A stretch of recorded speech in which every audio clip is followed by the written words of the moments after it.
Welcome to The Recovering Perfectionist, where you'll learn all the hacks you need to get started and finished on your business or project. You'll connect with successful entrepreneurs who are in perfectionist rehab, unapologetically experimenting and balancing life, business, family, and me time. I'm your host and Chief Recovering Perfectionist, Claire Barton.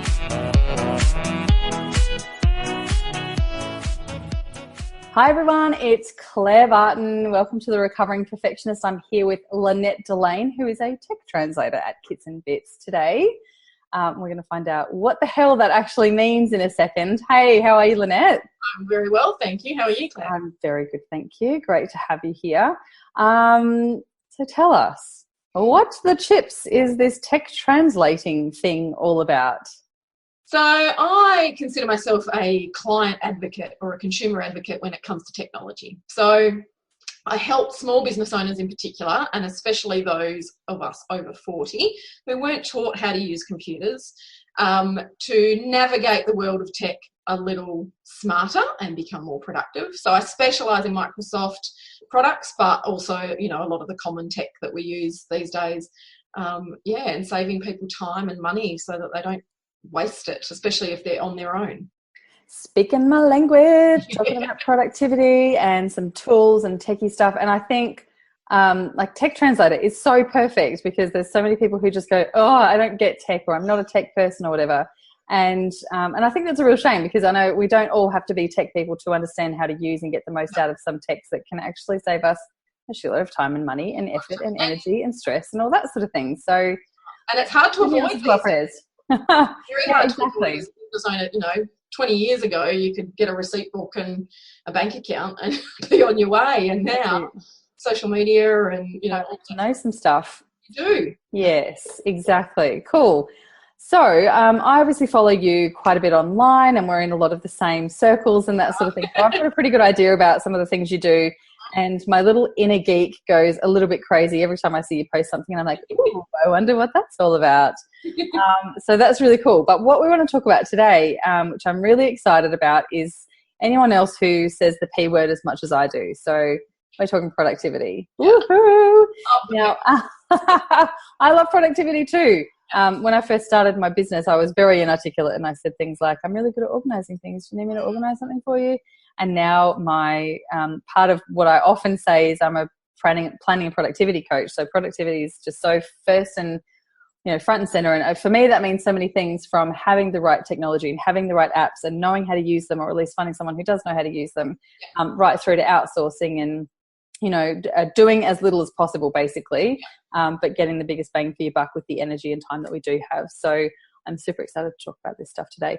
The other thing, so you and I were going to talk about some stuff today, and I'm going to let you introduce it because you know it way better than I do, but I'm massive on personality typing. I love anything that can tell me like why I do the stuff I do and why I get along with certain people and why I don't, and, what pisses me off and why and all that sort of thing. I'm totally into it. So I had Anna Grillo on the show. Oh, brilliant. We talked about MBTI in one of my very first podcast episodes way back when, probably almost a year ago actually. When I was in corporate, we were big on MBTI, and I just loved the pants off it. So I love that there's this other thing that is kind of still new to me, which is all about personality for productivity. Yes. Who knew it was a thing? How cool. Yeah. So tell us, what's it all about? So I wanted to talk about, personality types and how that can aid or kill your productivity. Mm-hmm. So I've done I've done MBTI, I've done DISC, I've done all of those. And they were really good from that corporate perspective, where it was much more about the relationship and how you would fit into a team and all of that sort of stuff. But when you're on your own and you don't have to worry about those, it doesn't help as much. And I've done 2 different other profiling tools in the last year. So the first one was Shannon Bush from Creative Possibility has a personal leadership profiling tool, and I did that with her in September last year. And then recently, or about 6 months ago, I did Gretchen Rubin's 4 Tendencies. So she wrote about that as part of her book, The Better Than Before, and has done a lot of stuff online about it. And both of those tools were amazing for me to actually understand how I fit into my business and how I can make my business work for me as well as me work for my business. So good. So the 4 tendencies has 4 different profiles. So there's the upholder, who just does things because it's the right thing to do and they said they would. There's the obliger, which I am, who needs external accountabilities. Then there's the questioner, who's that person that has to know everything before they will even start. And the rebel. And most people, and rebel will do the opposite of what you tell them to do. Most people have 2 tendencies in them. So I have an obliger with a rebel tendency, which means that I need somebody to tell me what to do until I've had enough of them, and then I'll tell them to piss off. and do the same thing anyway, or do something different? No, do something different. Okay. Yeah. So it had understanding those tendencies in myself and the people around me has changed my business. I am an extrovert, but I work at home alone. And so when I'm working at home alone, my energy just goes and just crashes. And I can find myself, like when I first started my business, it was very easy to just go, just go and watch a little bit on Netflix at lunchtime, while I'm eating my lunch, and 4 hours later, I'm still there. And particularly when you are still new and you don't actually have client work necessarily, that's very, very difficult. And so once I did the 4 tendencies and I understood that I was an obliger and I actually needed external accountability, I started setting up systems and other tools like virtual co-working to actually make me accountable to other people and therefore accountable to my own business. It's such a breath of fresh air. I absolutely, I totally dig it. And it's all of these sorts of things. I think understanding more about like who you are and why you're a certain way. You don't even have to dig back into the depths of anything. It's really just a right now kind of thing. And often I think when we talk about personality types, especially when you've gone from working in a corporate world to working by yourself, is I know when I've done MBTI that the facilitator said it's in your shoes off mode. So it's when you're most comfortable. But your shoes off mode when you're talking to your boss probably still isn't your shoes off mode, right?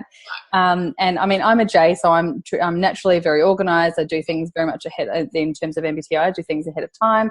But I know there are people who are naturally Ps, which means they usually like skin of their teeth. They do things last minute. They procrastinate. They still get things done, and it's still to a very high standard, whatever. But it's last minute, which makes people like me hyperventilate because it's just too close to the wire. But then it makes them get shitty at me because I'm like, hey, you were due to give me that thing 5 minutes ago, sort of thing.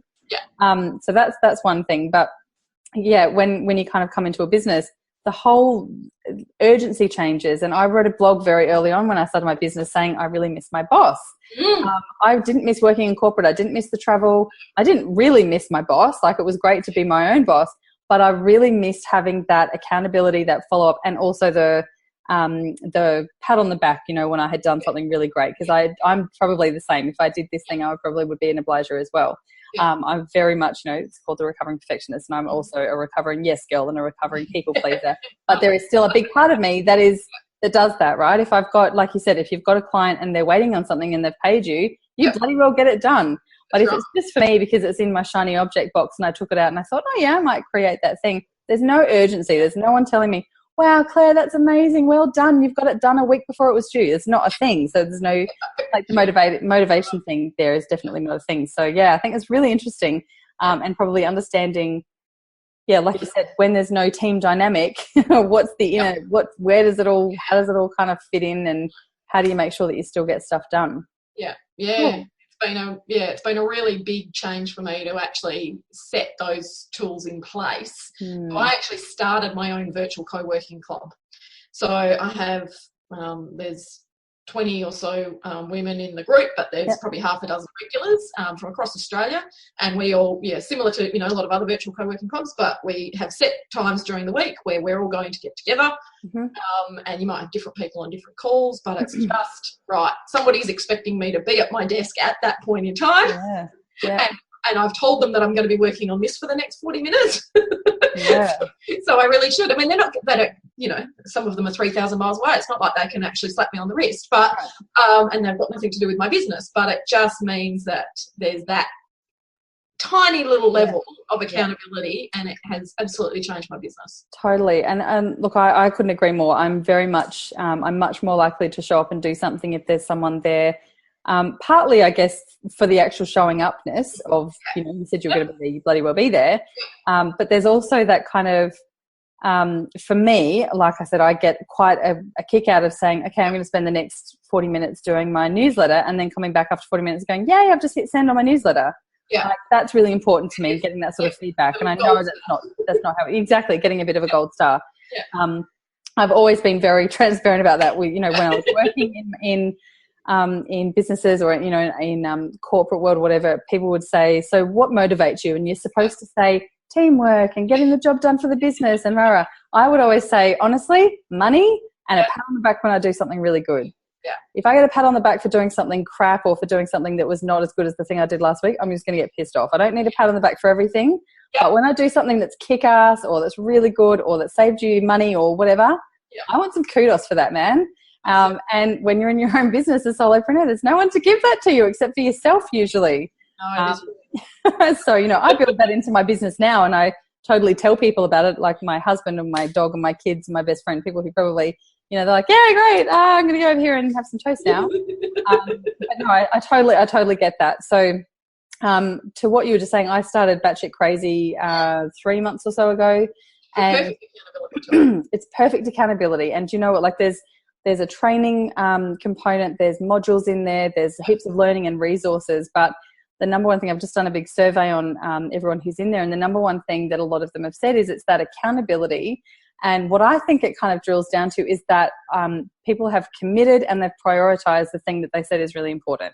And they're dedicating time. Exactly. So it's actually like, it's nice to have that time and the people around you, but it's actually a total gear change in your own mindset of going, I've actually said this is important and I'm actually going to commit time to it. Yeah. It doesn't really matter about the other people because they don't really give a shit if you've sent your newsletter or not, right? You know how many newsletters you might set some goals at the beginning, but that's it. Unless they're actually on your list. Exactly. That's right. You kind of fault that one unfortunately. But I think just going, like I did a poll in a couple of groups ages ago and said, why aren't you blogging as often as you said you wanted to, or as often as you want to? And about 70 people replied, and about 70% of those people said time. I'm like, it's not time, it's not the thing. And then finally someone said, I want to say time, but I know it's actually that I haven't prioritized it. I'm like, ding, ding, ding, ding, ding. Absolutely. Correct. Right. So then people who come into a program like this or a co-working like yours or any sort of mastermind or whatever, just by making that commitment, whether you're paying for it or not, you've changed your mindset to go, it's really important. It's really important. But then all the other things are more important, to actually going, this is important. It's in the calendar. Someone is expecting me to show up. I can't just not. It's a total game changer. Total game changer.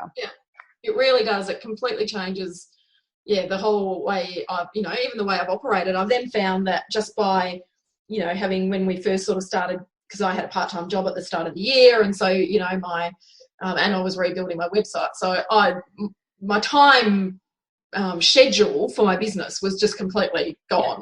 There was no regularity or proper schedule of what I was doing when, and so no consistency. And so by building that back in, it was like, okay, so I've got to be at my desk at these particular times, and this is what's best to work on when you're doing those sort of 40-minute Pomodoro sessions. And it was like, okay, so because I was then getting stuff done and then feeling that sense of achievement and getting that gold star from the other person who said, well done you, I was then more motivated for the rest of the week.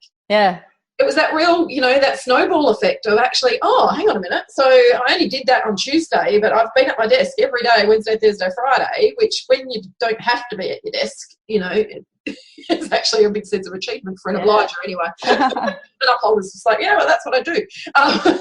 But, like that was a really big deal for me. And I got so much done in like this 3-week period where I was, bashing out my own challenge and blogs and all this other all this social media. My social media is scheduled to some of it till the end of January, some of it till the end of November, You know, like that's all done now, and so I don't have to think about that, and it then motivates you to do the other work because you've got that stuff out the way. So true. Yeah. And you know, it comes back to some of those typical sayings or whatever, that if you want something done, you ask a busy person, or, you know, the more you do, the more you can get done, those sorts of things. And I think they're true to a point, and they're true for some personality types, probably like yours and mine.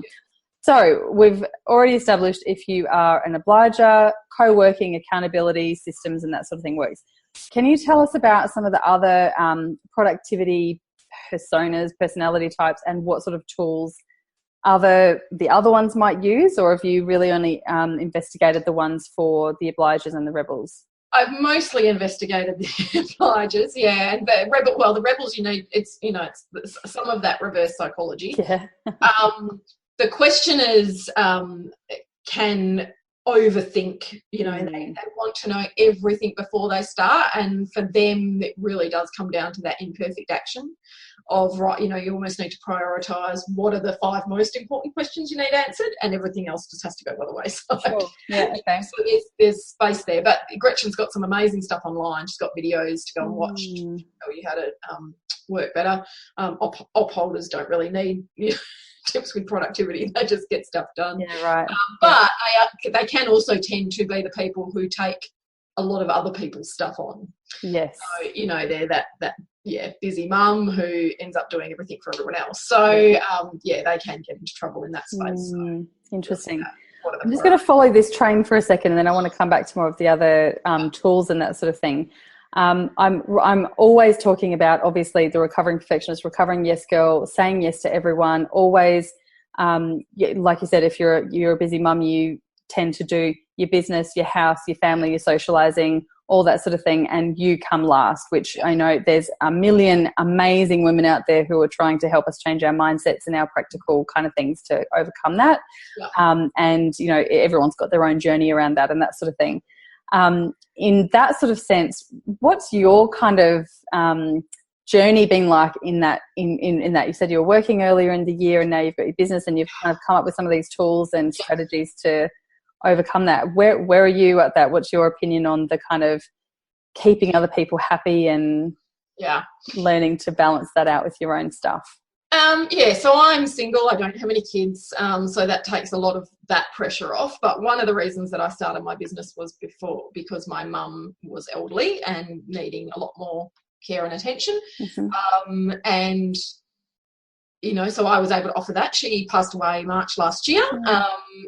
But that brought with it its own, its own fun and games around productivity, because I'd already made the decision to prioritise her. When she got sick, I went, well, that's it. This is what I'm doing. And so I basically put tools down for my business and focused on that, which for that aspect was great, but it also meant that my business didn't really happen, and then went through the whole grieving process. We had to pack up all of our house and all that sort of stuff. And I think for me, it took me a long time to get back into a business framework in my mindset. And for me, it was essentially flow and knowing that the balance would shift. Yeah.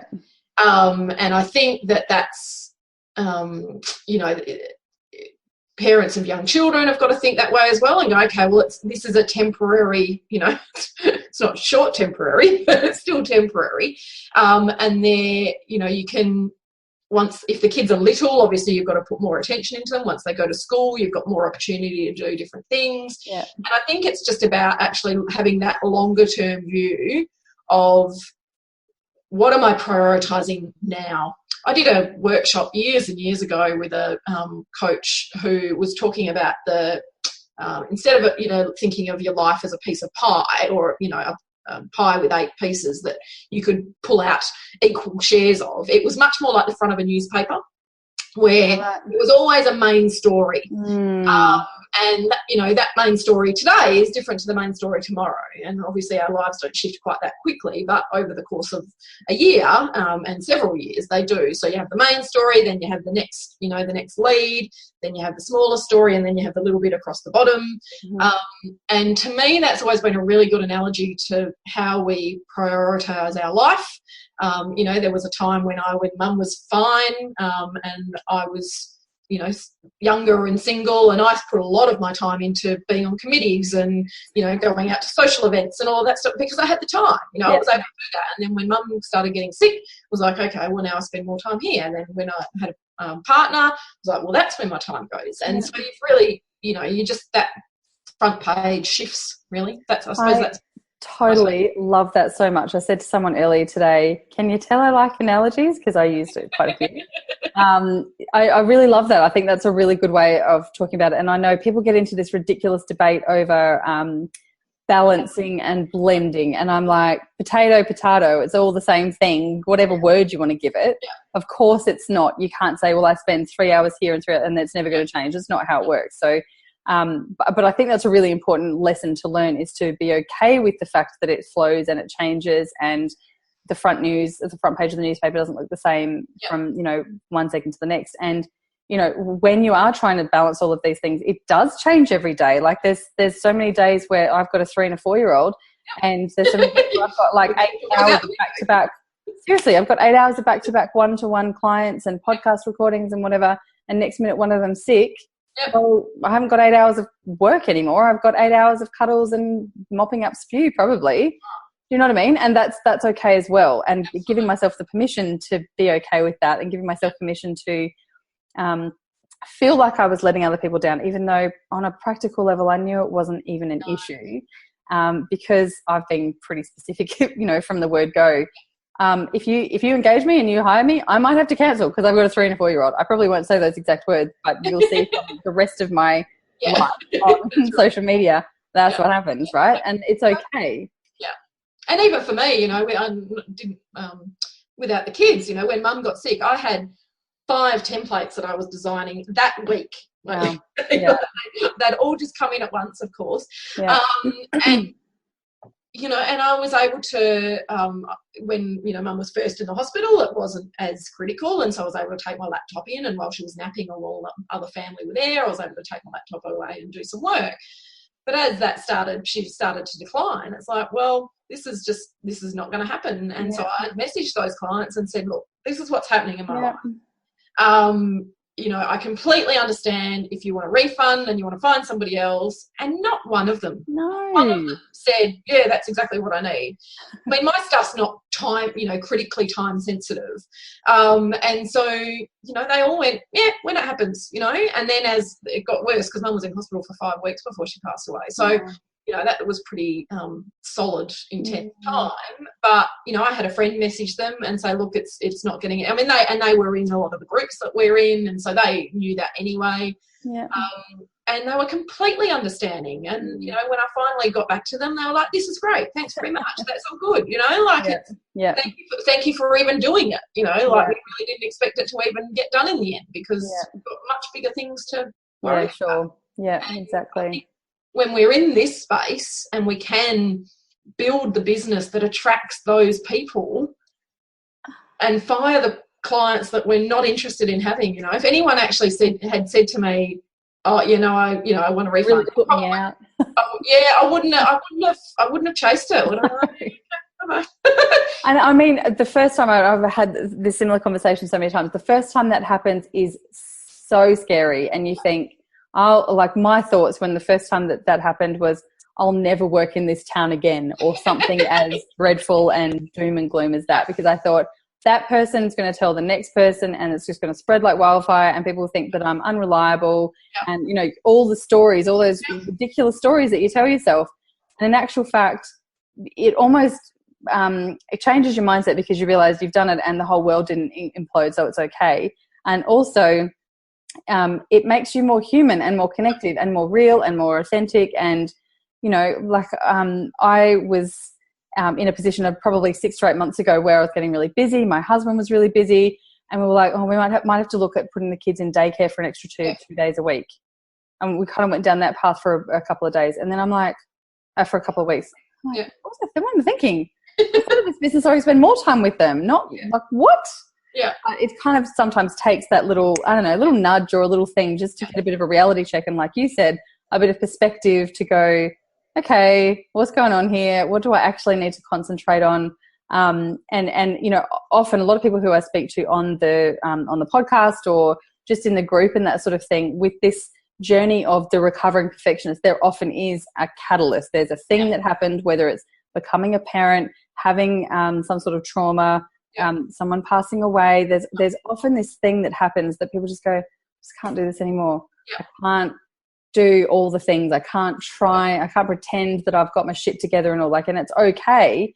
And then you kind of have to step back and go, what's really important, what's really going to move me towards my goals, big thing, rather than just doing it because it's on your to-do list. And your life goal, not just your work goal. Your life goal, exactly. And if it doesn't, you know, I went to, I had Siobhan Joyce speak at an event, one of my events recently, and she talked about overwhelm, and just the way that she kind of broke it down was so obvious, but so bloody powerful, of just going, if you've got a goal to make X $1,000 a month or X $100 a week, whatever it is, and you've only got 10 hours, 15 hours, 20 hours, whatever to make it in, or that's how much you want to be working, you know, next time someone invites you for a coffee date just cause it'll be nice, make sure bloody well reconsider what your priorities are.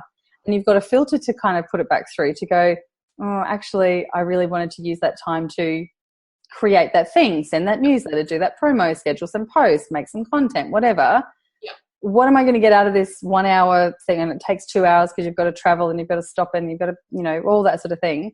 It just reframes things. And it's not just things like that. I mean, it's not all about making money. You do, you know, want to make connection. And like you said, especially if you're an extrovert, you need to get out and touch human people from time to time. Do you know what I mean? Hello, cat. So there's so many different things, but I think if you've got your life goals, they have to be your filter with all of your to-do list. And, you know, I totally work in the space of planning and productivity as well. And one of the first things I often do is look at people's to-do list. Been on there for a couple of months. Has the world imploded because you haven't done it? Delete it. Don't do it. Don't outsource it. Get rid of it, or put it in the shiny objects box for next Christmas, and we'll work it out then, right? Like, do less is kind of the big thing for me at the moment. Do less. Do more of the right stuff, but less of all the other. You know what I'm saying? Anyway, okay. I see a bit of a rant. I love it. You know, you get a lot of these Facebook ads and whatever for the multi-million-dollar businesses and whatever. And I'm like, you know, it's not a money block. I'm not my goal is not to make millions. My goal is to work a lot less. For roughly the same money. Like my goal is to have this business operating 60 to 75% of the time, but still supporting the rest of my life. Totally. That's it, because I don't want to, you know, my business mantra is about giving people that time back so they can spend doing time with their family or going on travels or, you know, whatever. Looking after their mum. Yeah, exactly, rather than doing admin. And so if I wasn't living and breathing that, you know, what would be the point? Yeah, exactly. And so many of us are guilty of that, me included, that, you know, I definitely get into these positions where I've got everyone else's content looking beautiful and I haven't done a blog for 4 weeks, or I've got everyone else's systems looking beautiful and I don't even have a workflow for my, I don't know, whatever. So it's totally a thing, right? And it's something that you've got to keep checking in with. And as long as it's still important to you, like, you don't have a business if you're teaching something that's not important to you, I think, or if you're showing something that's not important to you, because there's a reason, you're on purpose. And anyway, that's a whole different conversation. Can you tell us, we've talked about co-working and accountability and the importance of that as a strategy for most people. What other amazing tips and tools and productivity hacks do you love that people can access or people can do for themselves? Oh, well, keyboard shortcuts. Where do we start? Keyboard shortcuts are my first productivity. Learn to use your keyboard over your mouse. You will be so much more productive. So in my industry, so I've spent the last 10 years doing systems training and technical writing. You know, where some people would measure dollars or something else, in my industry we measure clicks. So how many clicks does it take you to get to a particular part of a window or into a system or whatever? And this is from a business owner or a user perspective? User. Okay. User perspective. So as whether, whatever system you're using, how many clicks on a mouse does it, whether that's you've got to open a menu and then you've got to click that and then that opens a window and then you've got to type something in and then you've got to click another button. It's all about clicks. And I once actually did a case study on how many clicks it took to document a single process. And, but, so keyboard shortcuts are my first big tip. But I suppose, sort of getting back to that original discussion of, again, knowing how you work. So I remember when Asana and Trello sort of first came onto the small business, sphere, and at the beginning they were quite different tools, even though their purpose was the same. And yet people were, completely averse to one and loved the other. Now they're a little bit more similar, and they've got similar functionality, and so people, can switch between them a bit easier. But, I opened Trello and I just went, oh God, I don't know how to work with this, Yeah. But when I opened Asana, I went, okay, it's list-based, right? I get that, and so I was able to work with it. But I see so many people with all kinds of tech, and paper business processes and whatever, but they push through and they persevere with a system or a process that is not working for them. Yeah, sure. For them. And if you're a solo business owner and there's no one else in your team, why are you doing that? Like, it's different if you're part of a business that's got 300 employees and that's just what they use. That's right. Okay, you've got to do that. But there's probably still ways that you can work better with it, and yeah, so I think that's probably my biggest productivity. So find a tool that actually makes sense to you and works for your business. Yeah, if you're not overly tech savvy, don't have 15 different tools, because you're going to have to switch interfaces, the way something looks and acts, and you're going to have to switch that, which for someone who's not techie will take a whole mind shift. Yeah. And more often than not, you've got something on your computer that already does it. You just, you've been, not sure about it. By this bright and shiny object that everyone else is using. And I get ranty. Yeah. Look, I totally agree. And I am an avid user of Asana, and I was the same. When I started using Asana, I hated it. I couldn't work it out. It didn't make sense to me. Yep. I went to Trello. I loved it. So I moved everyone to Trello. Then I worked out Asana finally. Yeah. And now I love Asana, and I wouldn't touch Trello with a 10-foot pole, but it's like, I get that some people would like different things. Right? I think the two things is, number one, that things like Trello and Asana, and even some mail servers like Active Campaign or whatever, they're almost too much of a blank canvas that you get started in there and you're like, I don't even know what I should call my projects, let alone the columns and the cards, and do I use the subcategories, and it's almost too much of a blank canvas. So you almost need someone to help you work out like best practice or a starting point. But even before that, I think probably the foundational thing which helps with, not just like, often what happens is we go and get Asana and we're like, oh, shiny object. Oh, this is pretty. I'm just going to put some stuff in here. I'm going to put some stuff in here. And you create a system, a workflow, a to-do list, a project management thing, or an automation sequence. Yep. And then it's all finished and you sit back and you're like, oh, that's pretty, but it still doesn't work how you want it to, because there's no strategy behind it, right? So before you get started with the tech and all the how it's going to work and how amazing it's going to be that you can put a tag here and that will trigger a set of before you have all that, you need to work out what you're using it for, what information you need to get out of it, which will then tell you what information you need to put in it, and what sort of experience you want to have or you want your clients to have. So I listen to the Active Campaign podcast. I'm a total geek. I don't listen to fun podcasts. I listen to technical ones when I'm driving around, and imagine all the amazing ways I could automate my email sequence and add tags and triggers and all that sort of thing. Anyway, but I listen to that, and they sort of say the same thing. Like, it's useless having a beautiful automation system if there's no strategy behind it.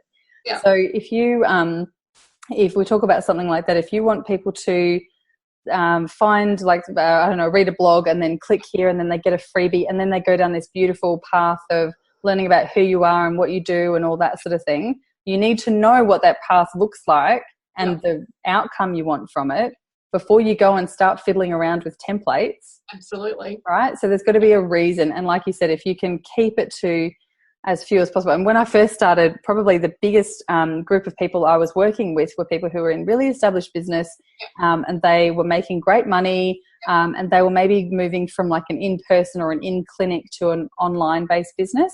And they'd done exactly what you said. Like every time someone mentioned a new app, they're like, oh, that sounds good, I'll get that. Oh, that sounds good. And they end up with 25 apps that they have no idea how to use. At $10 a month each. At $10 a month. And it's really overwhelming, and you start to feel a bit stupid because you've got these things, and A, you're paying for them and you're not using them, and B, you're just not using them and you can't work it out. But it totally comes back to that. Keep it simple. Like find something that works for you. If you can't find someone who can show you, or you can do like some quick, however you learn, if you can do some quick YouTube videos on YouTube or something like that, of course, that's cool. If you need someone to hold your hand and walk you through it, do that instead. But if it doesn't start to click really quickly, find something else. Absolutely. I don't know how many times I say, Asana, I love Asana. And 25 people will be like, I hate Asana, but I love blah, blah, blah. All these things that I've never even heard of. Like there are so many tools that do more or less exactly the same thing. And some people love them and some people hate them. And that's okay. You don't have to follow the crowd. You can totally just... No, and I did a Facebook Live a few weeks ago about the questions that you should ask somebody recommends tech to you, because so much of it is, it's not just about the app, but it's, well, why are they using it? How long have they been using it? You know, why do they think it's good for you? Do they know anything about your business? You know, like we see all the time. Somebody goes on a Facebook group and goes, oh, does anybody know what app I should use for such and such? And you get 300 different versions from people who know nothing about that person's business. They don't know anything about the outcome that they're interested in, what their budget is, you know, what their skill sets levels like. And they just get recommended all these things, and I'm guilty of it as well. You know, I've seen some things and I go, oh, I use this, but I never say this is the thing for you. I'm like, this is what I use, because you know, you can have someone who's been using a system for 2 months, never tried anything else similar to that app, and go, oh, I use this, it's great. It's like, well, based on what knowledge? Yeah, you know, so I've spent a lot of time in my corporate career working on big custom applications. You know, the last project that I was on was $16 million when I left.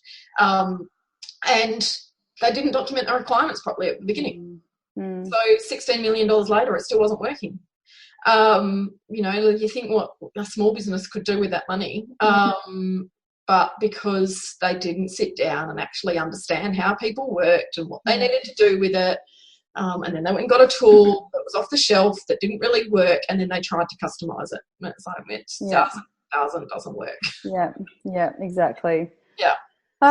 We could talk about this for hours and totally geek out over all the different systems and debate Asana until the cows come home, I'm sure.